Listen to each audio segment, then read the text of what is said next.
अच्छा, नाला टेपिंग खूब विवादों में रहा और हमने तो देखा कि स्वयं कैलाश विजयवर्गीय ने आड़े हाथों लिया था नाला टेपिंग वाले विषय में कि काफी सारी खामियां हैं और घोर भ्रष्टाचार है।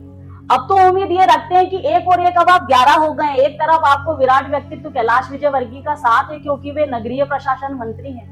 अब अधिकारियों पर शिकंजा कसने वाले प्रदेश के मुखिया जी हाँ मोहन यादव हैं और एक तरफ वेल एजुकेटेड मेयर मित्र हैं जो मन में बहुत मजबूत संकल्प के साथ, मुझे याद है, नगर निगम में प्रवेश लेते हैं और उनके ललाट पर जो तेज और उत्साह नजर आता था वो ये बोलता था कि जब ये व्यक्ति 5 साल पूरे करके निकलेगा तो इंदौर को पुष्यमित्र भार्गव पर गर्व होगा। नहीं, मैं गर्व करने के पूरे अवसर दूंगा। चाहे ट्रैफिक की दृष्टि से जो पुल निर्माण का काम है वो पूरा होगा।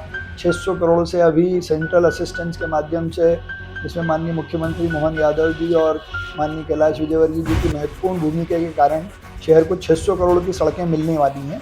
लेकिन जब ये घोटाला हुआ तब भी मैंने मुख्यमंत्री जी को सीधे चिट्ठी लिखकर उच्च स्तरीय कमेटी बनाने की मांग पहले दिन की थी, जिस दिन ये खुला था। वो कमेटी बनी, अब जांच भी हो रही है और नाला टेपिंग के बारे में भी मेरा स्पष्ट मानना है कि जिस उद्देश्य से नाला टेपिंग को किया गया था वो उद्देश्य या उस रिजल्ट को हम क्यों प्राप्त नहीं कर पाए, इसकी भी गंभीरता से जांच होनी चाहिए और अगर उसमें कोई गड़बड़ी हुई है तो उसके दोषियों को भी सजा मिलनी चाहिए। नाला टेपिंग के कारण प्रथम दृष्टया कहीं ना कहीं शहर को नुकसान हो रहा है और उसमें गड़बड़ियां भी हैं और उसकी जांच की मांग भी मैं करने वाला हूँ। ऐसे कान सरस्वती नदी भी है, ऐसा लगता है जैसे केवल धरातल पे केवल खर्चा ही होता रहता है, वो साफ सफाई दिखती नहीं है और जनता फिर सवाल भी करती है कि आखिरकार इतने अरबों रुपए खर्चा करने के बाद भी अगर मैली गंगा वो साफ नहीं हो रही है तो उसके पीछे कारण क्या है?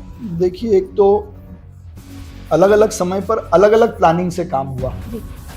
मुझे लगता है कि नदी को लेकर एक प्लानिंग हो और उसी पे लगातार काम हो। जब पैसे आए उतने पैसे की प्लानिंग करके वो काम कर दिया तो उसका एग्जीक्यूशन जैसा दिखना चाहिए था वैसा दिखा नहीं। इसीलिए हमने अपने 1.5 साल में कभी ये जल्दीबाजी नहीं की, कभी ये नहीं कहा कि हम नदी को ठीक कर देंगे और इस पर ये प्रोजेक्ट है, ये प्लान है। इसको पहले स्टडी कर एक प्लान बनाएंगे और उसको फिर शुरू करेंगे तो हमारे बाद के लोग भी अगर उसी लाइन पे चलते रहेंगे तो नदी को हम पुनर्जीवित कर पाएंगे।